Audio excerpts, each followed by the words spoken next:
Hey everyone, uh, going live from the new PC I just put together. And once I see that it's actually there, I'll give some details about it. 7.3.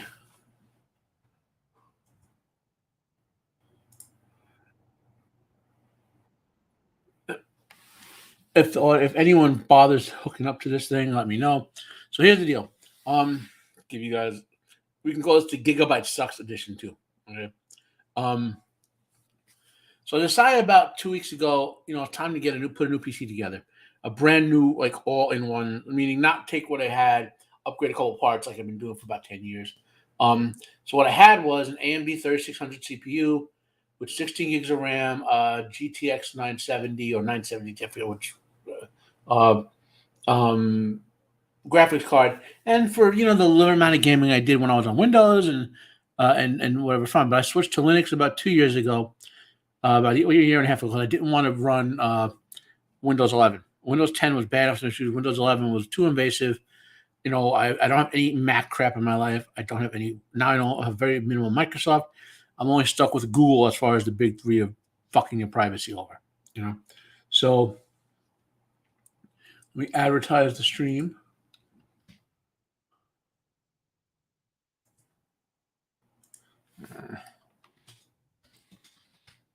Live talking about new PCs.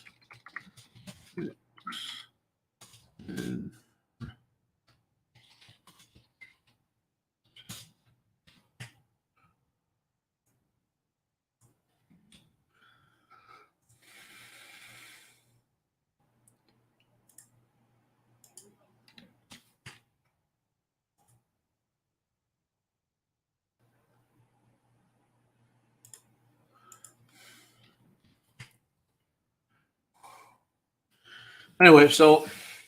anyway, I had a AMD 3600, 16 gigs of RAM, a bunch of myriad storage. I had a 512 NVMe drive, Samsung, uh, not Samsung, Intel.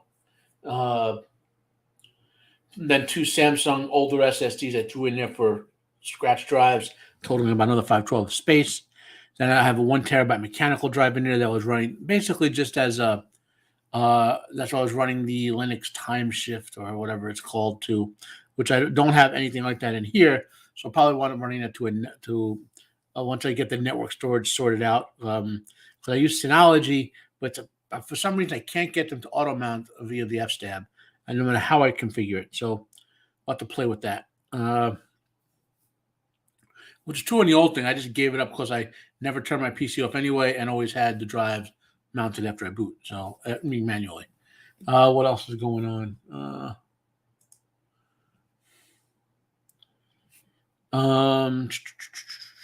So it also had I think it had a Seasonic or PC Power and Cooling or Thermaltake 650-watt PSU. Standard sort of stuff, nothing crazy.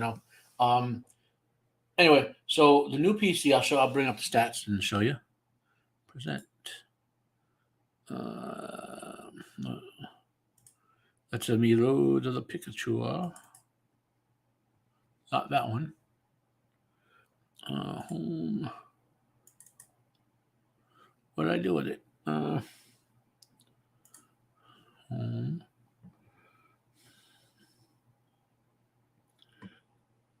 Stem.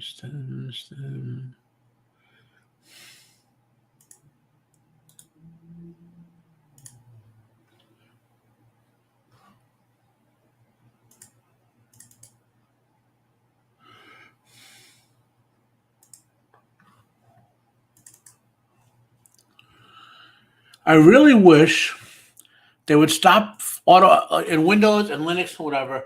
Stop automatic and full screen applications when they're first opened. Oh, God. Anyway, window. Here we go. So this is my new PC.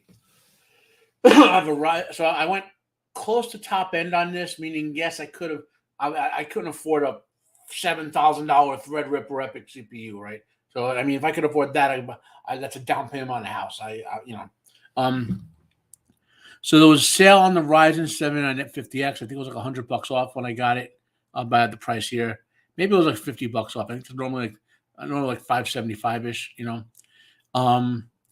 have a Noctua NH-D15 CPU cooler. Perfectly fine with that. I mainly picked it because it's very silent compared to other options. Even though so what I hear running, you might pick up the whine, is the case fan that's on an angle. I've noticed the angle maybe makes it noisier. Nothing that it's not loud or anything. It's like I can always tell my PC's on if I'm in the room now. Not a big deal. So you notice the biggest complaint I have the Asus Prime B650 Plus ATX motherboard, right? I originally went with a Gigabyte bullshit motherboard. Matter of fact, I'll call it up and show you guys. Amazon, my friend Amazon.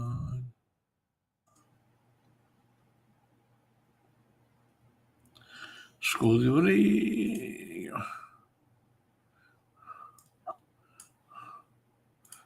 So originally, I had this.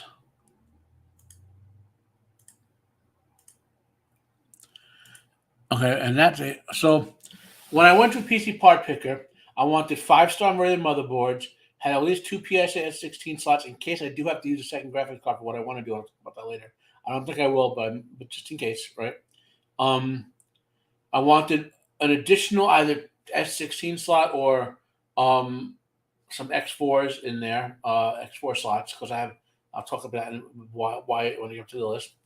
I wanted 2 NVMe slots minimum, in case I want to add a second NVMe drive as a scratch drive. Okay, I want to keep that option open. But I have 4 gigabytes, and I'm not worried about the capacity. I'm just worried a little about some usage scenarios, right? And so those are my plus a bunch of USB 3.0s as many as possible. Blah blah blah. And this board, so 5-star rating, 4 RAM slots, minimum, meaning at least capable at least 120 gigs of RAM. But I only have 2x32, so 64 gigs. You'll see on the list when I get back to it. And this was a nice motherboard. This was cheaper than all the other 5-star motherboards, right? And it had that nice. I like when they have the pre-configured. You don't have to have the separate back plane. It's all in a box and slides right in like that. So all in all, this was it had not that I ever want to use Wi-Fi for my desktop, but it had Wi-Fi built in. This had a lot of buzzes and whistles, so to speak. And it was cheaper than the one I have now, which is that Asus, by $5 to $10. Okay, at the time I bought it, right? So I'm like, see, about 4 or 5 years ago, Gigabyte went on my shit list because Gigabyte products, while very highly rated, for some reason they would send duds. I'd buy gigabytes, and one of every 4 or 5 would either be a dud or have to have their BIOS flash just to function. And when you're like, if it's one PC every couple of years, I wouldn't care, right? But between me building PCs, helping friends build PCs, maybe doing some business help on PCs and recommendations, and someone called in, Matt, you recommend the Gigabyte board, and it did, I don't have time to deal with that crap. So I crushed Gigabyte, put them on my shit list, and they were done, right? So then I was like, okay, I replaced it with the Asus. So I tried to troubleshoot the Gigabyte board for a week and a half. I did everything. Pulled the CMOS battery, tested it. It was perfectly fine, not dead or anything.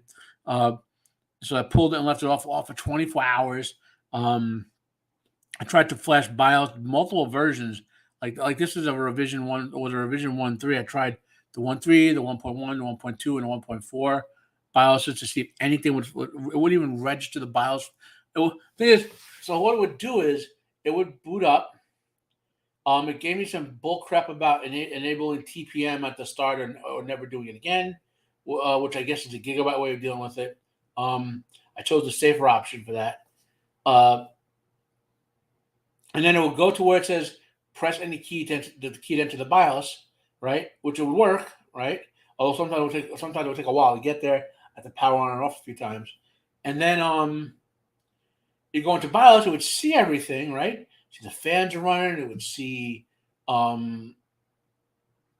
it would see, it would see the NVMe drive, the one you see on the list there. It would see the key drive I was using to put USB key drive that I was using to try to install Linux with. It would see it both as a UEFI device, and when I turned on CSM, it's a legacy device. I would see it twice. I disabled the secure boot crap. I did. I troubleshoot. I went to a lot of different settings. I tried to troubleshoot for a week, and I finally said, "Screw it." I did the RMA for Amazon. So I get the Gigabyte, the Assist board. That piece of crap, the Gigabyte's on its way back to Amazon right now. I hope someone chokes on it, not Amazon, but someone at Gigabyte. Anyway, so I put last night. I spent not even half an hour install the Assist motherboard, hook everything up. Today I wake up fresh, restored, plug it all in, jigger around with my wire setting because I have the old computer. I wanted to keep access to the old computer with the old Linux distro until I'm fully functional for a week here. Then I'll probably turn that into a let's see. This could be my brother about the Gigabyte.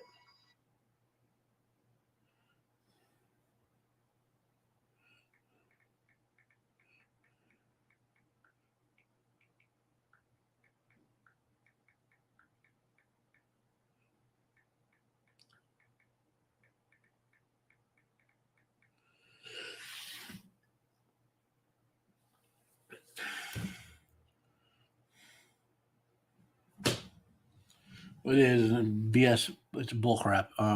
Anyway, what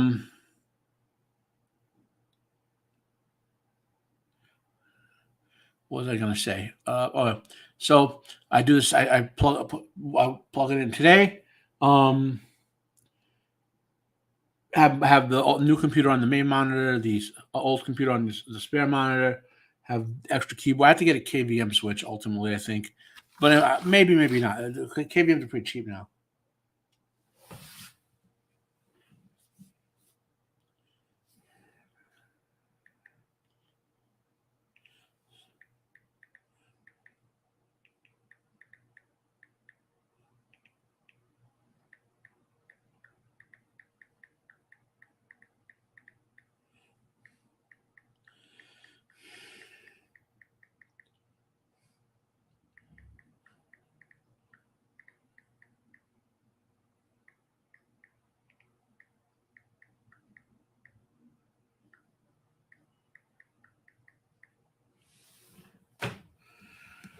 Anyway,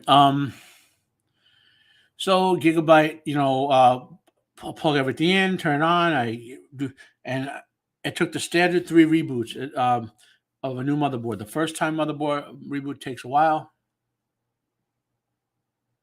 Hey Dempsey, welcome to the show. Question of monetary value comparison. Okay, just ask it, Dempsey. Whenever you feel ready.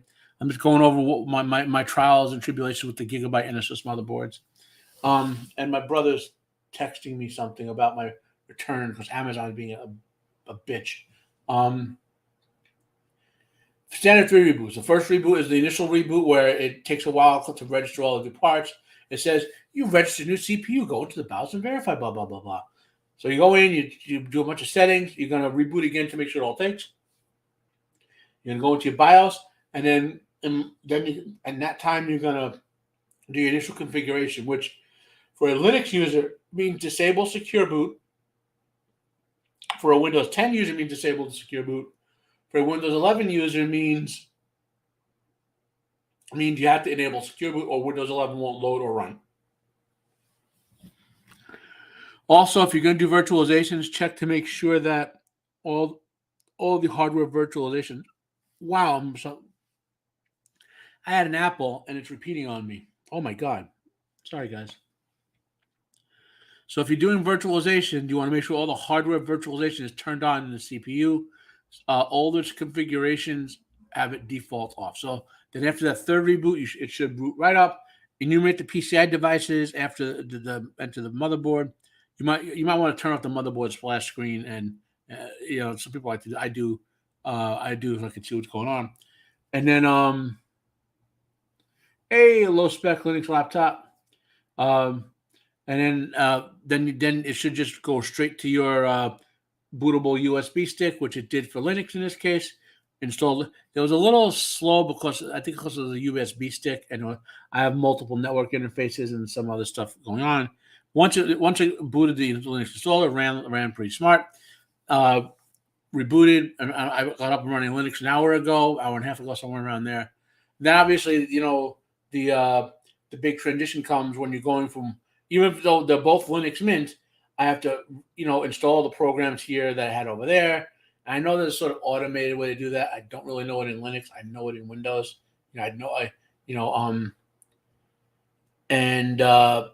So I've got some of that down, so I could be online now doing this and making it into content. And then transferring all my bookmarks and whatnot, and getting my basics and password manager stuff up and running. The usual stuff you'd have to do on a new PC. But once I put that SOS motherboard in, went smooth as butter, right? Okay. Now I'm getting automatic loud notifications of Discord on the desktop. I got to go back in and turn the sound off on that at some point. Okay. So that's kind of what we got. So let's go back and let's review. I was showing off, stop screen, present. I wonder if I could. Well, I want to test something out. Let's leave that up, and let's present. Oh yeah, okay. Yeah. I thought it'll let me have two things I could switch between them. It doesn't. So let's go back to window.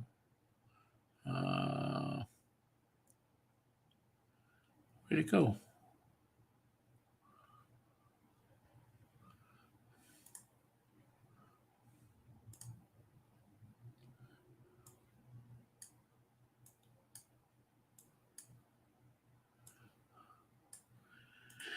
The one bad thing about having two giant screens is you get like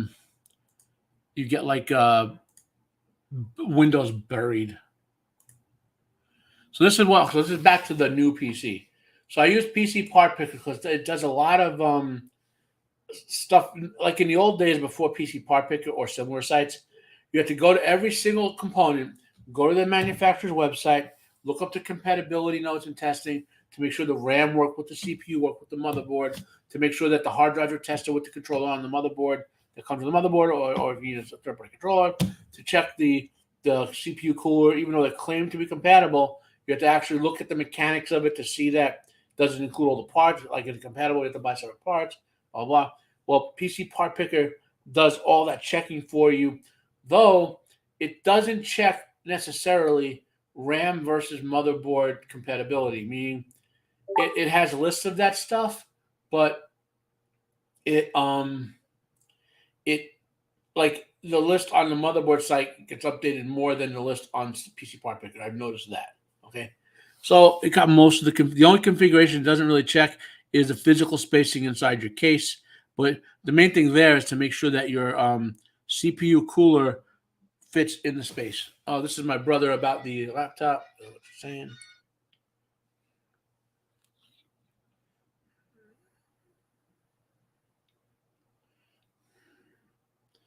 Okay, the old Gigabyte bullshit is on the way back.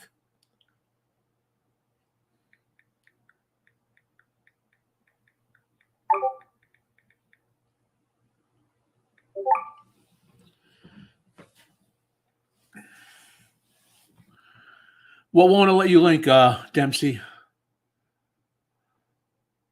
Yeah, I'll check. Okay, I'll check Twitter.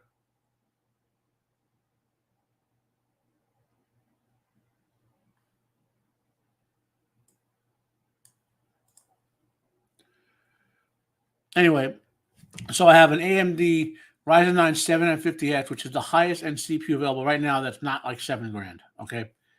And I got, I'll discuss why I picked the hardware at the end when I give the list. So I got the Noctua NHT15, like I said before, where it has a wider range of quietness, so to speak.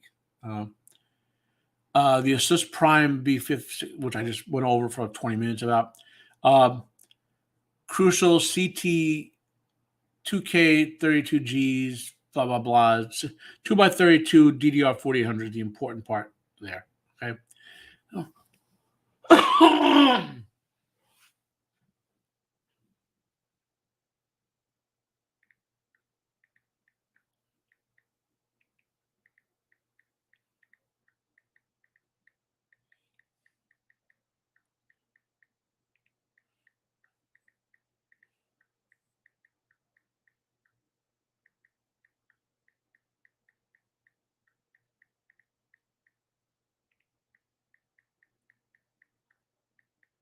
Sorry, guys, about the motherboard I sent back.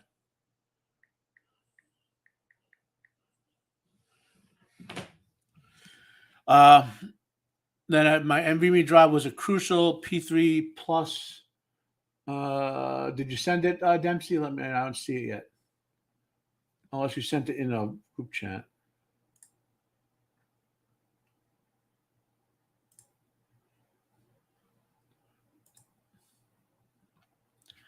Um, I was technically saving. I mean, I'm fine with Crucial. I mean, everyone's like, "Oh, get Samsung or Intel. Get Samsung or Intel." I'm like, Crucial makes good product. I believe they source from Micron, which basically is the same source as Intel, Intel flash memory. So I'm cool with them. I got an Asus Dual GeForce DT RTX 3060 V2, 12 gigabytes, blah blah blah. I believe it's a PCI X4, PCI version 4. Now, why didn't I get a higher end video card? Because I don't plan on doing ultra high end gaming, right? My plan is to do. I'll get to that in a minute. Okay. Plus, I'll get to all of us in a minute. I tend to buy NZXT cases almost exclusively now. I just feel comfortable. The main reason, if you see my big hands, a lot of cases, I get my scratched and bloody knuckles and fingers on. NZXTs tend to not have that problem. Then, now I went with a 750 watt power supply. Do you mean like this one? Right above the bear that's laying down next to the woman in the perfume jar? That's Ryoko from Tenchi Muyo.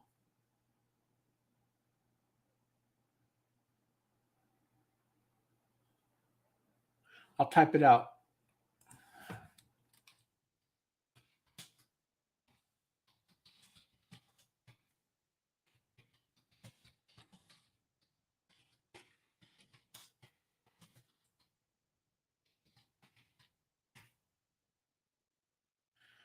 And of course, I have an Intel additional add-in board for additional Ethernet ports from Intel. If you're buying networking technologies, 99% of the time, if you're buying an add-in board for Ethernet ports, buy Intel. There's such a hey, how you doing, Twirl? There's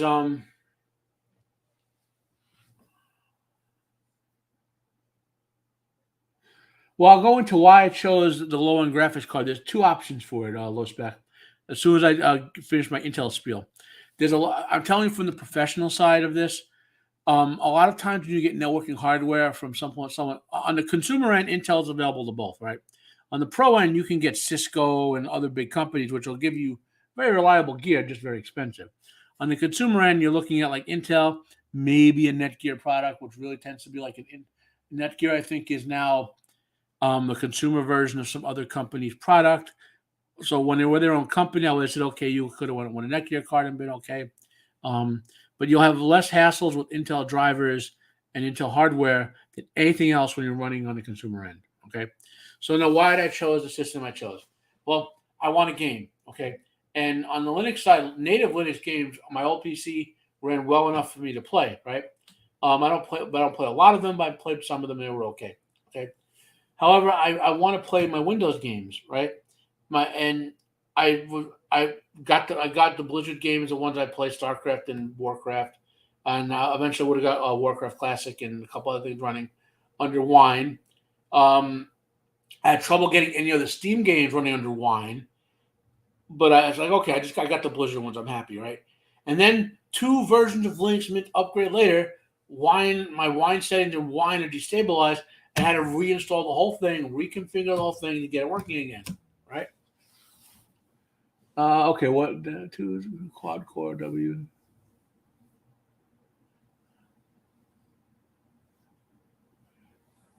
Is that for professional work, Dempsey?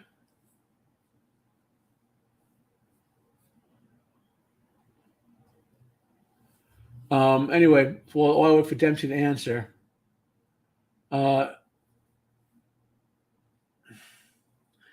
while we're for Dempsey to answer the question I asked, is that card, that spec, the thing he linked for professional work. Um, so I said, screw it. I'm tired. I want to encapsulate, my gaming window on a window. I want to basically put a Windows 10 VM together. Uh, to do it, to game in it, you need to do what's called GPU pass through. Now on the Linux side, well, Linux low spec. It depends what you're doing with it, right? If you're doing pro work, you can, like, if you say you're running AutoCAD, right, or some similar program, or you're doing or OrCAD for circuit simulation, you have gigantic models that use a lot of RAM, right? Or even on the like I mean, I would never recommend doing this, but I've known people who have spreadsheets that take up 12 gigs of RAM, do the complex calculations, and they're running 6 or 7 copies of that thing and need a lot of RAM. You know, so when you're doing high end modeling or high end photo work, you want to load as much of it into RAM as possible, and to render it or to simulate it, depending on what you're doing, you have to load it into RAM. You can't. So that's why they would need you would need that much RAM in general. The other possible reason you need so much is if you're running a lot of VMs, right? So, which so on my desktop here, my plan is to use QEMU, which is the main Linux virtualization program.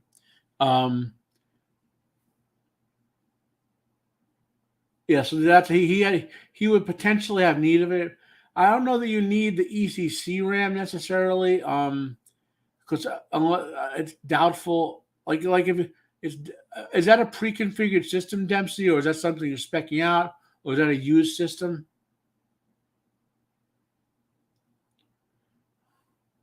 Anyway, uh, so my plan is to use Kimu. I have so I'll and when you build networking, this is something that you want to do and to take advantage of. Is if you have multiple network ports, like I have 3 in this machine, right? So one will be for the base machine. So like what I'm doing now, for example, right? One is going to be assigned to. Then I'll create 2 virtual switches in the net in the. Um. Oh, there it is.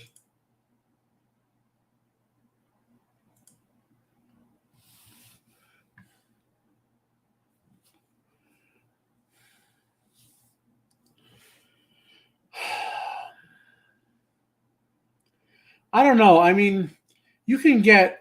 I mean, the issue will be the EC. You can get without the ECC RAM will be more expensive, and you could get something better than that for the same price from like an Amazon PC. I mean, like a junky. Now, maybe you don't want to build the PC yourself, Dempsey, which is fine, but for about 675, $700, you can get like the Quadro is a nice card for the pro side. With audio software, I don't know that you need it for the desktop side. Um, and you can get way more CPU power with a better video card, and still get 120 gigs of RAM. It wouldn't be ACC, which would be fine. For 675, 700 worth, it seems like overpriced for what it is. I mean, most of what you're paying for there is the Quadro and the ECC RAM. The other stuff is dirt cheap.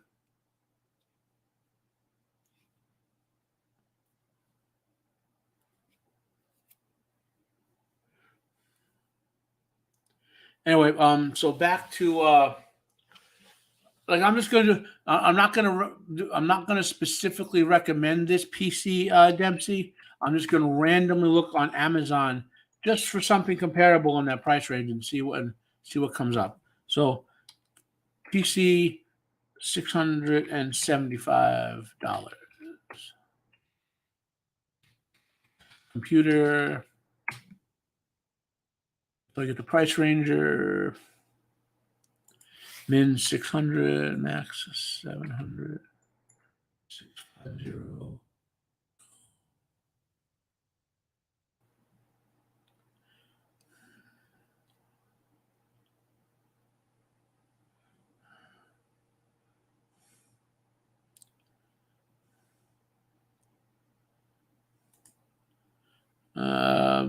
What's the video in here? Okay, I'm looking up for Dempsey to see what video comes in this thing.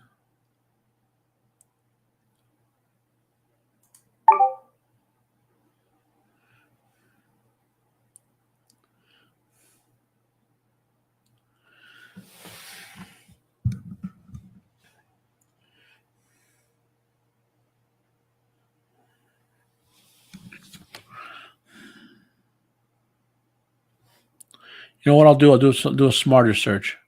I'll do 550 to 625. And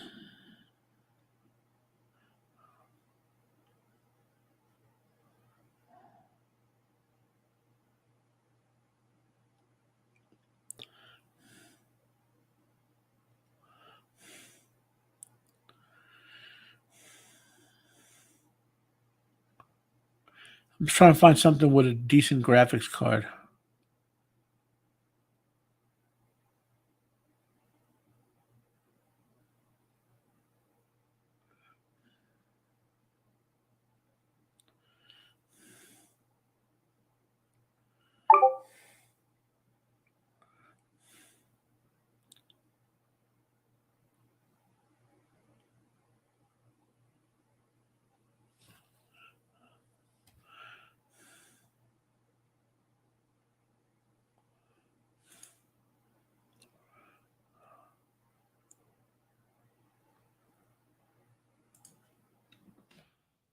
I want to link something there, Dempsey. Oh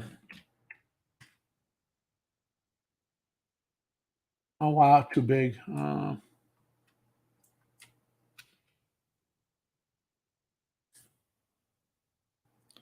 link is too big to link. So I mean, okay, I'll send it back via the chat there, Dempsey. Via Twitter. So what I just linked, Dempsey, for 575, I mean, you get a better CPU. You don't look like you do anything video intensive, but you get a Radeon 6400. You could add a video card and all the RAM you want to this thing, go to the same price range. I'm not saying to buy this specific PC. I'm just saying if you got a new PC, because shopped around for a new PC or built your own PC part picker, if you're comfortable doing that, you get more value than that Walmart, the used device at Walmart. I mean, it just seems a very low-powered CPU on that thing.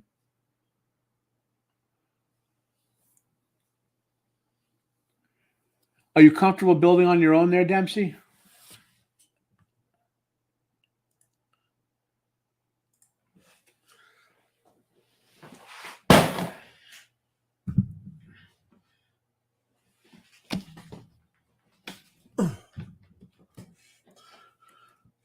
Oh, we're going to take a little detour now.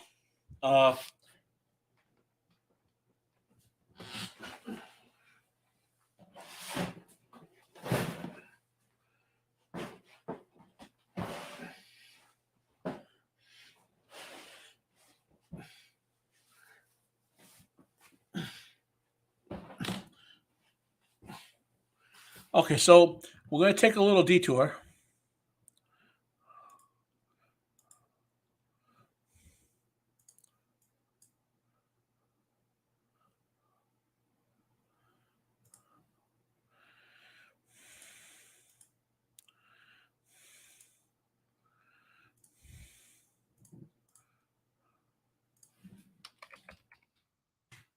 Yeah, I'm doing this quick and dirty, Dempsey. So, ACLS.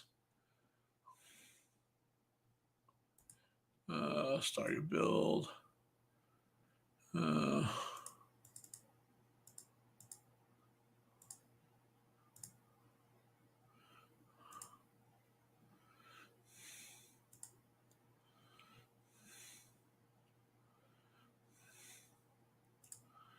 So I'll leave the same case I picked. I'll leave the same power supply, even though you can save some money on that. And let's just take a quick look for Dempsey here. Yeah, I watched No Country for Old Men is a good piece. It's a good movie. So we're looking for let's say a $700 PC build, right? So we'll go 5 stars, want at least 8 core. Let's go at least 6 cores. Let's I'm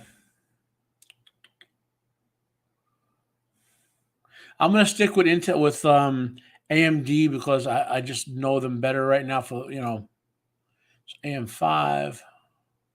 So these are AM5 CPUs. Now you want to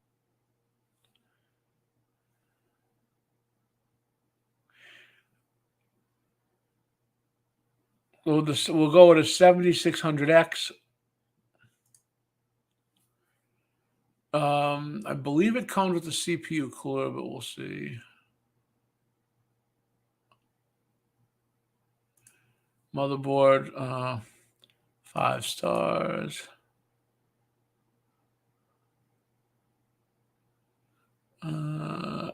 Asus and only Asus. So if we want to save some money, what will Asus is premium? We can go with NZXT. No, ASRock. Yeah, ASRock has some decent boards. We'll just pick the.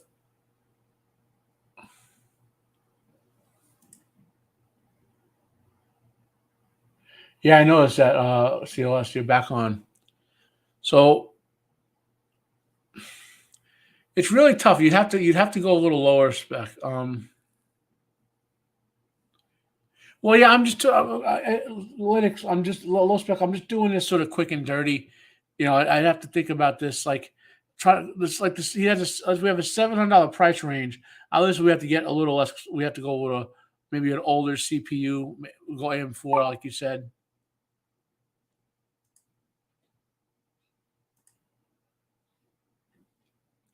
So maybe we'll go AM4, AMD 5 star, AM4, and get like a Ryzen 5 5600. So so we start there. That's a 6 CPU, 12 core. That's the that's basically one generation prior, but one up from what I currently use, and what I currently have, the 3600 would be fine for what you're doing Linux. And I would, I mean, I could spend hours doing this, Dempsey. The better way to probably do this, if you to go to PC Part Picker, mix and match in your price range, and then ask me to help fine tune it for you. Okay, but I'll just go through with this as much as I can. ASRock, 4 and 5 star, cheaper. Want to make sure there's at least one of those. You'll probably have an add-in card, so at least one of those.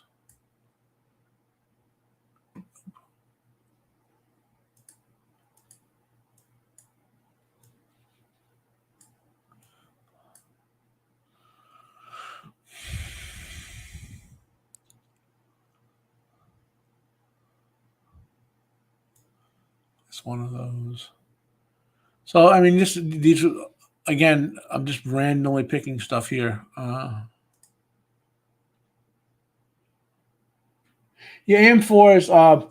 If you can wait a couple months, the next group, the next the 90, like we're on the 79, so the 9900s will be coming out in a couple months.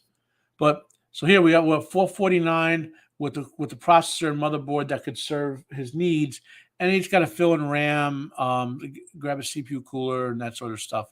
I was doing it just quickly to show Dempsey that the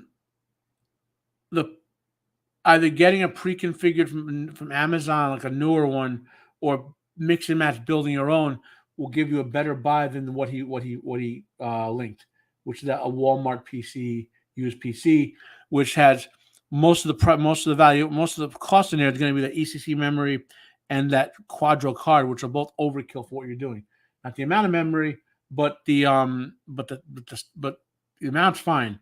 but you don't need ECC for anything you're doing, anything you would be doing with that CPU. You know. Okay, so that's the PC part picker bit. Let's go back to what I was talking about. Present.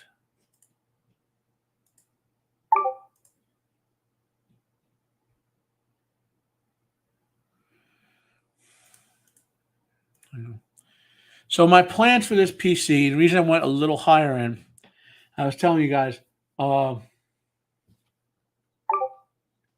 yeah, at low spec, that's a pretty good option. I mean, his real consideration, he has to make sure he can get that 128 gigs of RAM on there, because he's doing potentially memory intensive operations.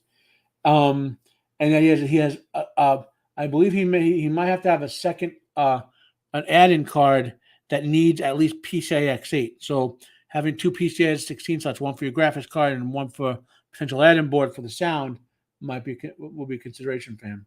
You know, you might also Dempsey, you might want to consider having a boot drive and a scratch drive.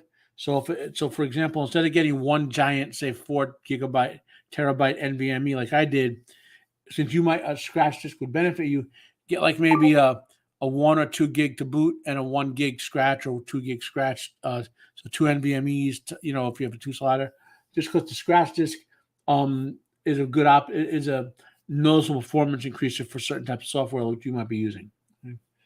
Anyway, so my plan, I was saying with Kimu, I have the 3 network ports. One will be for the base system. One will be assigned to a virtual switch for Windows stuff, and one will be for my home lab stuff.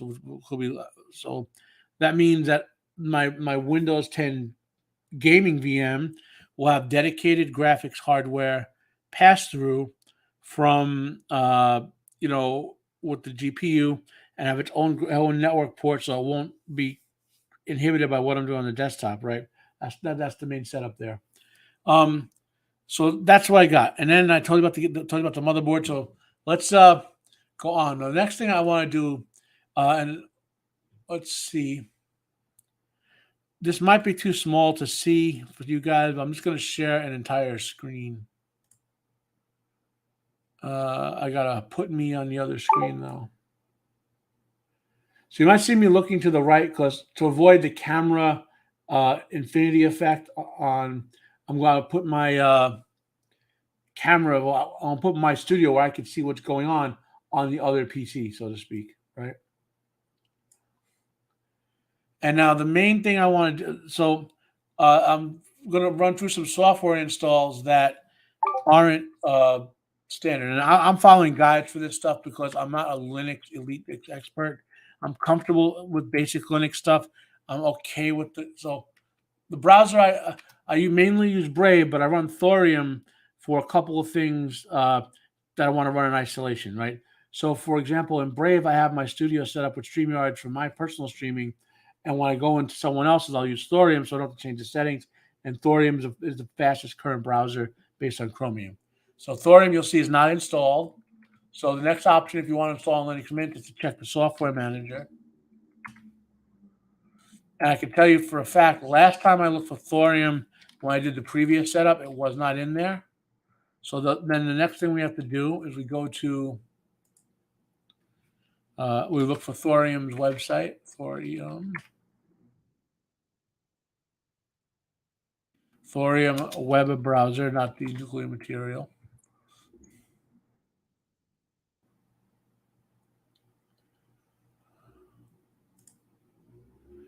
Okay, and we want to find the instructions for installing on Linux.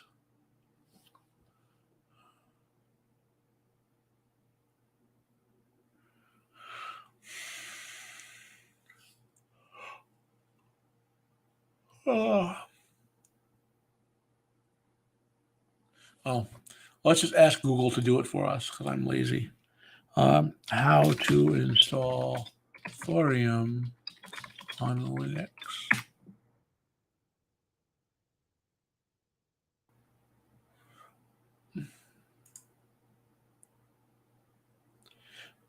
Chris Titus is he's great articles on stuff.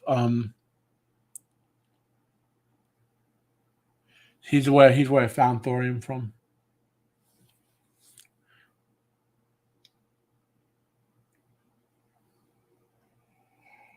Why can't I find my instructions? Oh, man.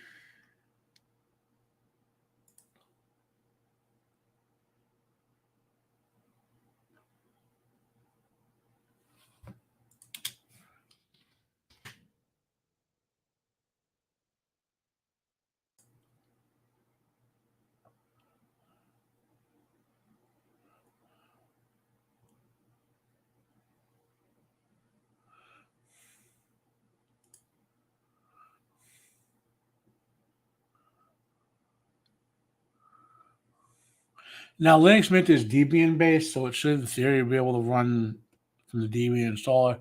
But I remember that being the way I did it before, but having command line stuff that I had to type.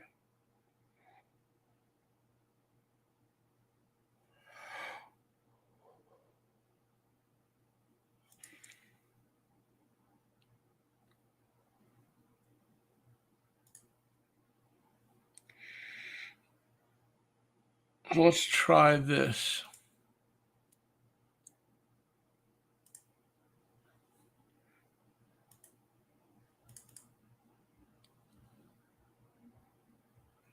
There we go. So it came up in the installer. Enter my super secret password.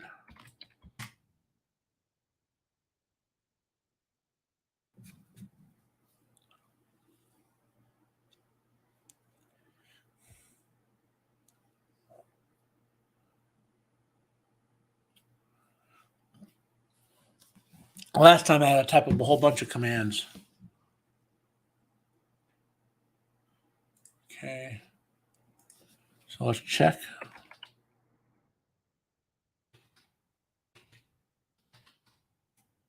Or in browser.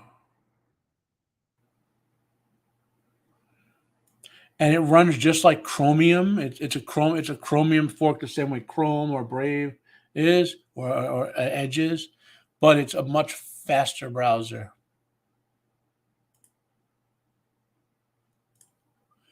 Another behavior I hate. I wish they'd just leave the window the way I open it. And I will often use Thorium to do, like I said, to go to StreamYards. What when I just want to like log into your StreamYards or that's one software I use. Another software that I use is Make MKV.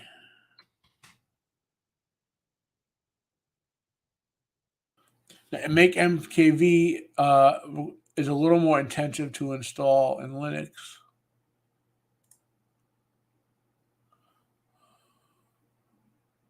That site down is gonna suck. Yeah, I think their site is down.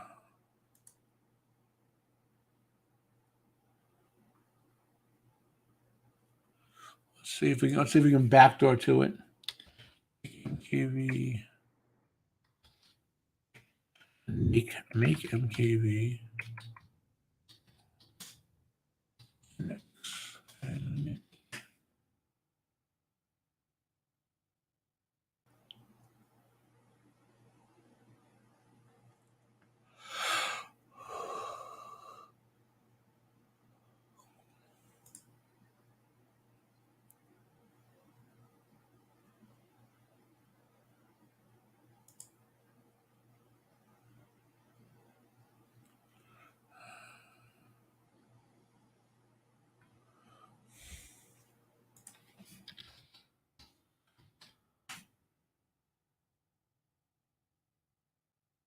Yeah, well, they're coming out a whole bunch of new AMD stuff, low spec. So they're trying to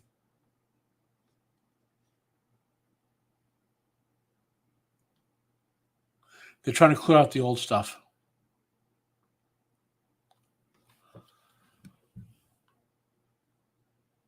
Okay, so the apparently the here we go. Is it up? Is it down? Here we go. So these are the Linux instructions to make MKV, and they give you a line about you could copy paste to get all this on.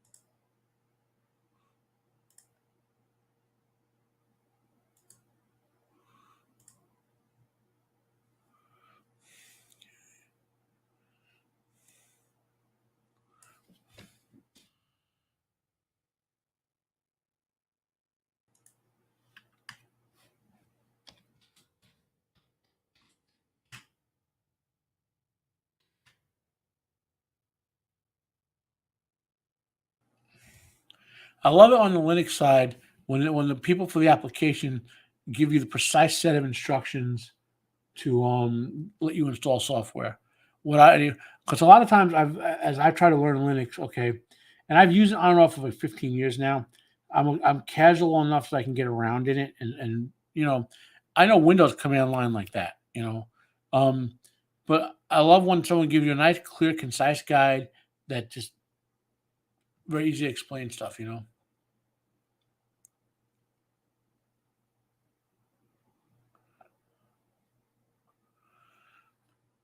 Now it says to unpack both packages.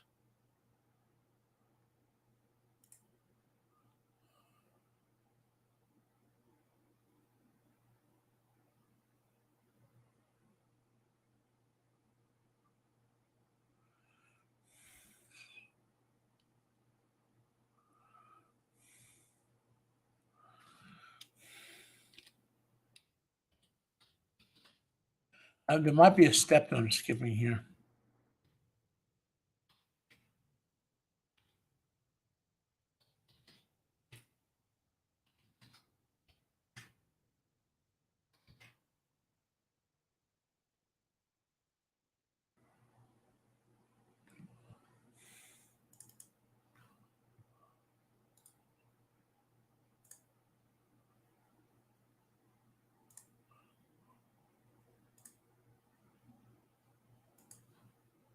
Okay, I remember now. There you go.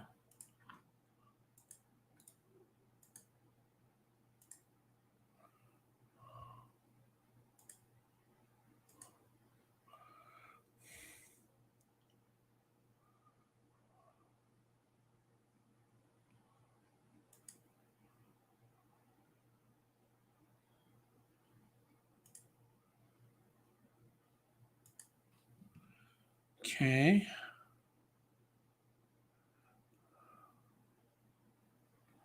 Starting from the source packet. Oh, I get what they're saying. So we'll go home.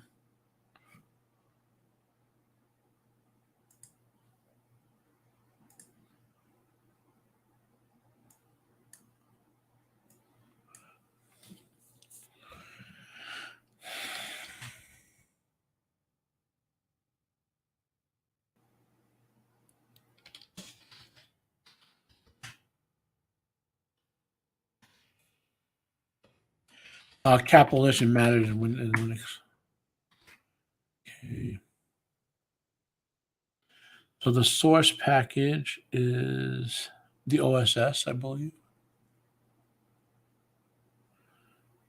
So which one is the? Yep. So I'm going to go to ls.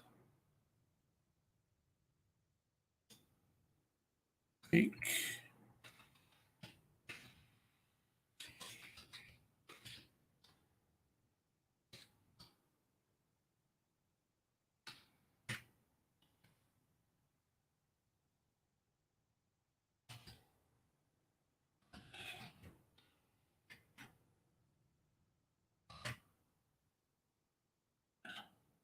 And then we do our instructions from here. So dot slash configure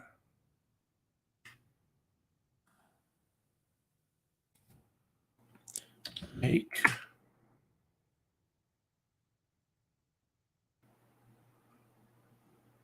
This looks familiar. I had it before.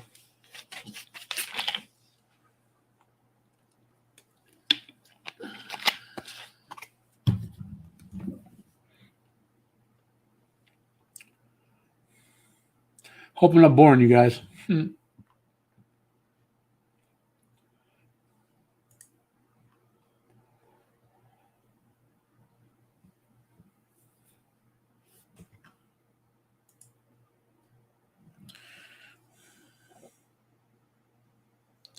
So what Make MKV is a software that will read from my Blu-ray player, which is a USB 3.0, which will basically read Blu-rays and DVDs and rip them to an MKV. So make, and then I have to do sudo make install my super secret password. Remember it properly. My big fingers let me type it properly.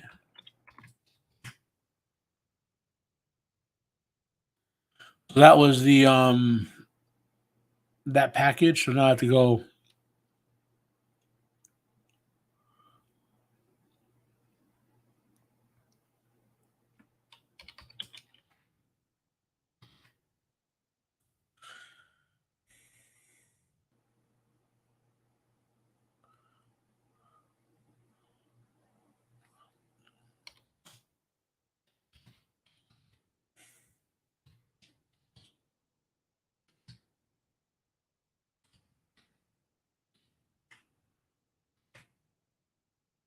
And make.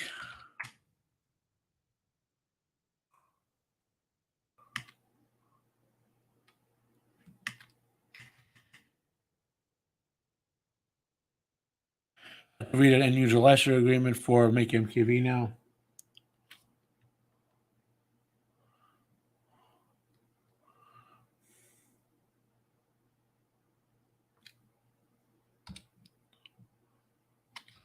Yes. Sudo make install. And in theory, I should see Make MKV. Is this. And if I had my DVD drive, my drive plugged in, it would read the disc, and I could load it up and look at all the options in the disc. And I'll do a whole video next time I have to import something for you guys. So that's pretty cool. So the Make MKV instructions are pretty good from them. The Thorium instructions, you don't even need them anymore. Now you can just install straight from the package, the Debian package. That was good. What else? I'm trying to remember how to do something. I know it's in Cursor.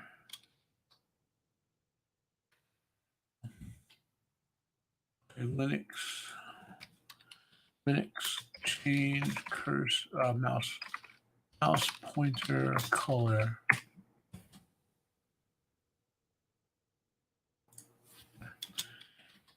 Mint.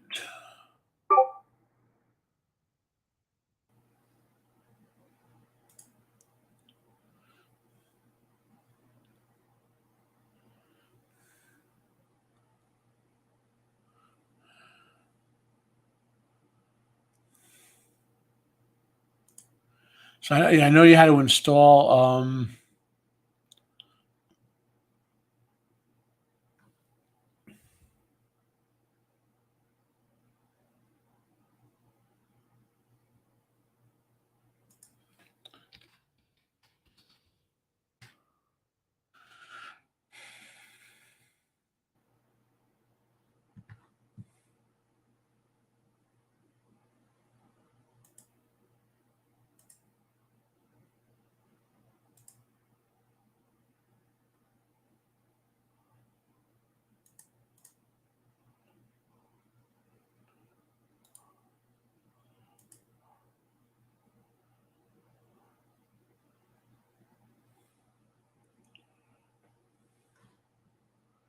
I'm looking for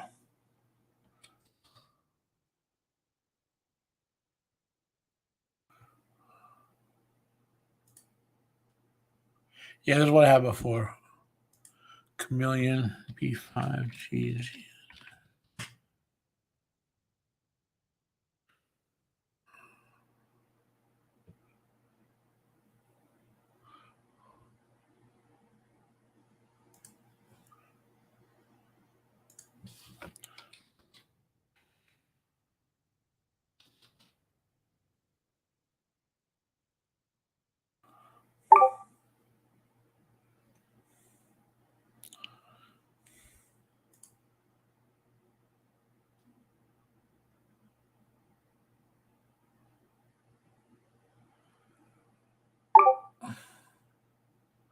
Now the question is,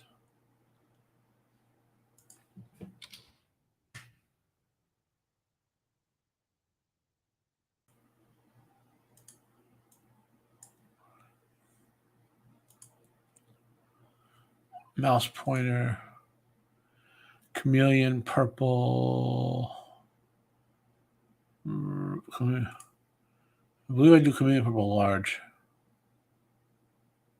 Yeah. Yes, that's my purple mouse pointer. Chameleon Purple Large.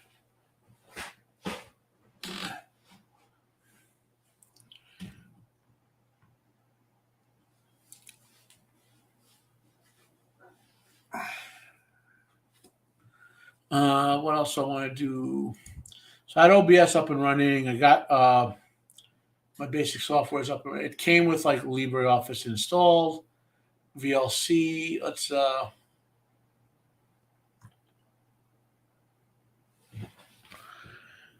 came with VLC.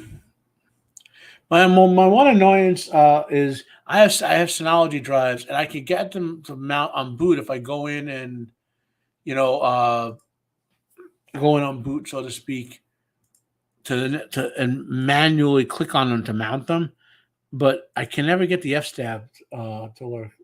Ticks me off. I got to do some research on that.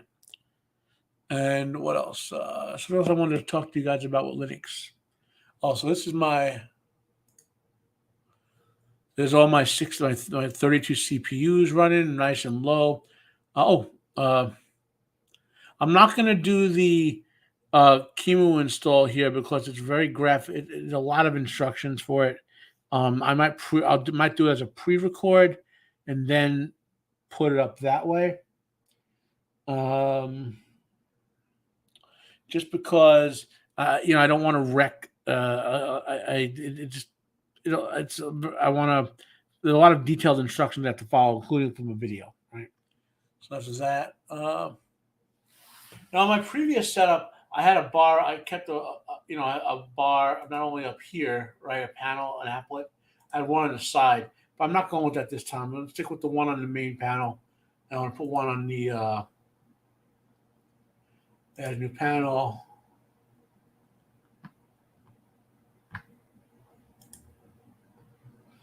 So I have a panel on the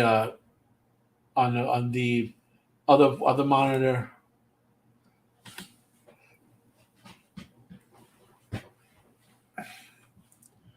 And then the other thing I want to do is have it so when my applications open up in the other monitor, they show up on the panel over there.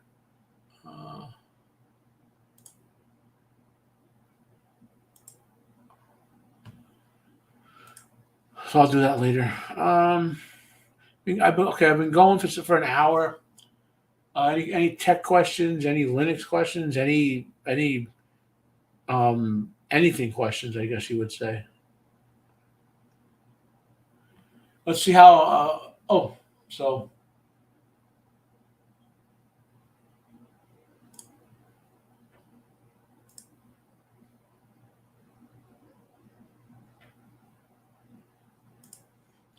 here's my server.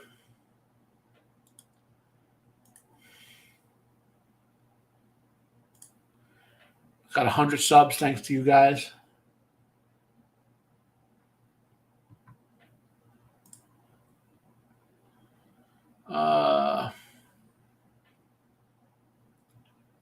Me, low spec, I run Linux Mint 21.3.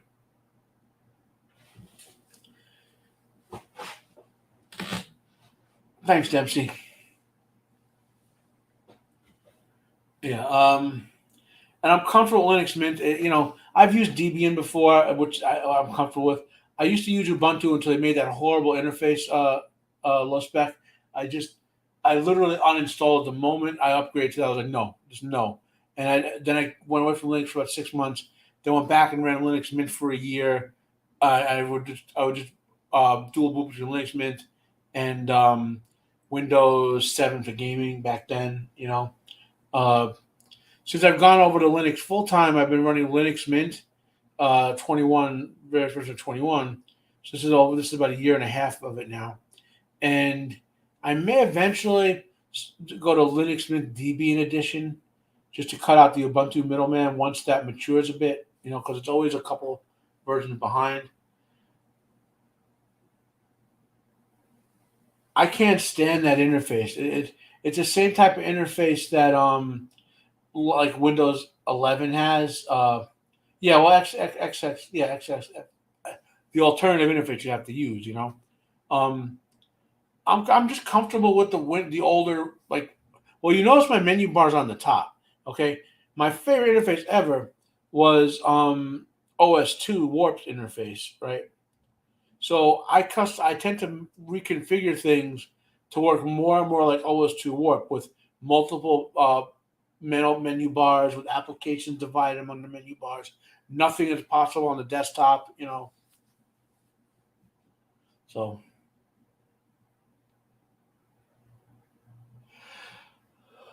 yeah, I used to have a panel on the left side. If you remember my older setup, I had a panel on the left side. I pinned a bunch of programs to, but I don't. I'm not even going with that on this. I'm comfortable with this. The only thing I have to do is um, get it so that the application on the other monitor, because I have the whole other monitor over here, show up on that bar instead of this one. I know there's a setting for that. I just don't remember where it is.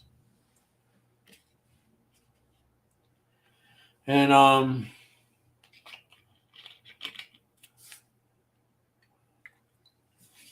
so I'm kind of running low on things to talk about. Uh, I got Plex installed. Um, got my cursor. Got make MKV. Can clean all this crap up.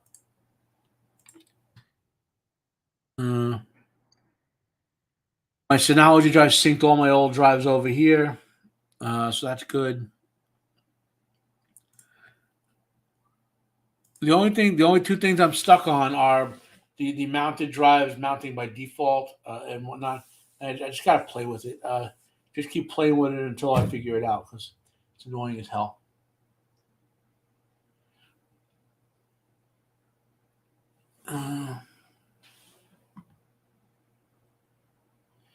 So, guys, I think I'm gonna hang it up with this random live stream.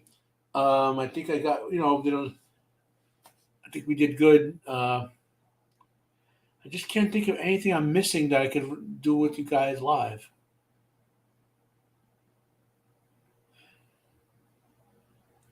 I don't think I'll need Shutter anymore. I had a custom app for screenshots, but I think I can do what I want with what's built into Linux Mint as of 21.3. So I don't need that anymore. Ramina for Windows. Oh, so I'll give you future plans. So my old PC, the AMD 3600 based one, I'm going to leave it alone for a week, right? And if I don't need anything else to do anything else with it, if it's just stable for a week, which it should be because it's way stable, then I'll basically reformat it as a Windows 10 machine solely to become my Plex media server, and then I'll transfer because my Plex to my current server, which you can kind of see. Let's unshare.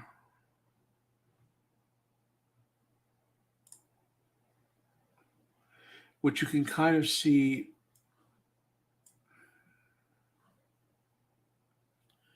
If you look here, right? That's my current server. It's running Hyper-V. Hyper-V is not going to be free anymore. I used to run ESXi for years on the server above it. Went to install it on that when I put this together 2 years ago. It didn't work with the motherboard. So after I get so I'm running my Plex server bare bones on it. Once I turn that old AMD into my Plex server, that's all it'll do. I'll lock it down. Then I'll reformat the big server with Proxmox, right? And then I'll be able to have all my like background VMs over there, my current VMs that I'm like for the gaming or whatever over here, so to speak. As far as what games, well, on the Windows side, I like to play Blizzard games like World of Warcraft, older Blizzard games plus StarCraft 2. I enjoy casually playing those games, right? I have a couple other games in my Steam library, only one or two of which I was able to get running under Linux. And it was probably before you got here, low spec, but so I had a bunch of stuff running under Wine, and then the problem is as I kept updating Linux Mint, Wine kept breaking or the settings had to keep changing, and it got very tedious. And so I would have to like reinstall stuff and whatever. And I'm just sorry. Well, Conroy, here's the thing, okay? Um, there's two ways to deal with gaming on Linux. Okay, you can go learn how to, well, three ways. You can try to let Steam manage it all for you. I don't know that I trust that, but a lot of people claim they do that, right? You can learn to do it for yourself under Wine, or you can run it in VMs. And I'm opting for the for the non Linux for the Linux specific game. I'll run it on the desktop, right? For the actually no, I didn't install Steam. There we go. Yeah, grab Software Manager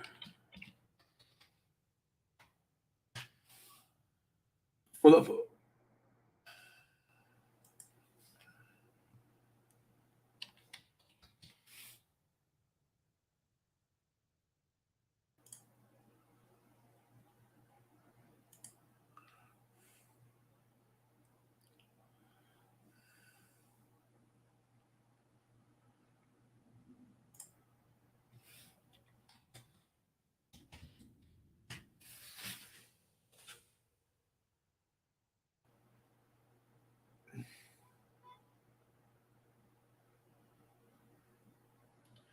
Yeah, I would agree with that, low spec. That trying to let Steam do it on the Proton is way better. Um, my problem with Wine with Steam Proton and Wine are upgrading Linux like versions. Um, so keeps breaking some of that, and you have to reinstall it or reconfigure it or whatever. And I'm done with that. My Linux specific games will be under Linux. Yeah, yeah. Well, my it's yeah. Low spec. What I've heard, what I've read, unless you go crazy with configurations on Wine and you're an expert in Wine, Proton's going to be a generally better experience for games. Steam Proton.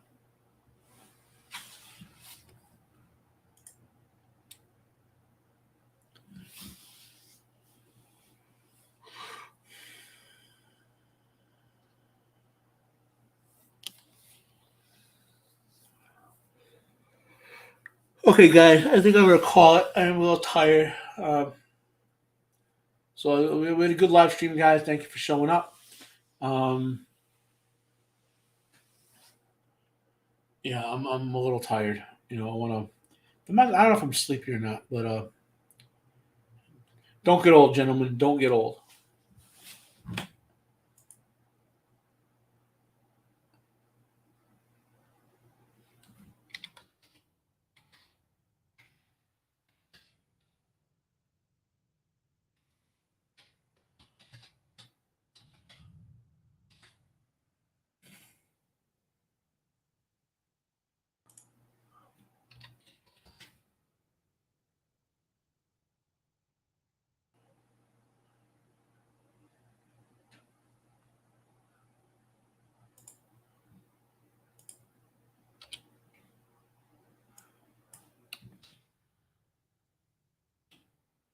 Oh, one thing.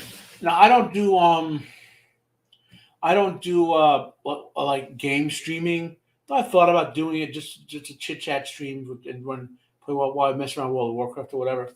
Um, but with my setup, if I'm running with the multiple with the way I'm with if let's say I get it all running in like Windows 10 virtual VM, I could run the streaming software in my root system on its own network connection and have and sign in as a guest to StreamYard from the Windows VM and have two totally separate connections for bandwidth, one for the game and one for the stream.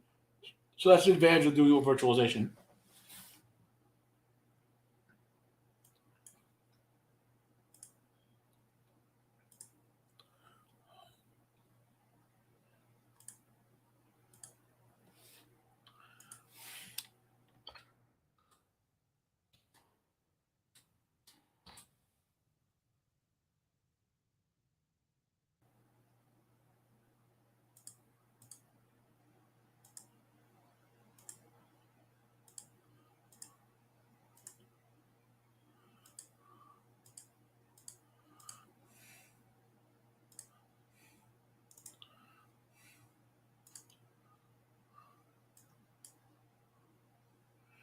Okay, guys, I'm gonna call it now. I will see you all live next week on Friday Fandemonium. I may do. I will probably load a video with me recording how I configured Kimu and all that sometime this week. Hopefully get that all set up and running. I'll have my Masters of the Air episode 2 just went up today. Master episode 3 is going to go up by Monday or Tuesday. Same thing with my next episode of Sharp Review. And I'll be on Roman's show next week. We're talking about Dune, David Lynch theatrical edition. And we'll talk more about that when we get there. So, anyway, have a great weekend, guys. Thank you for joining on my poor noob Linux journey. Have a great weekend. Thank you.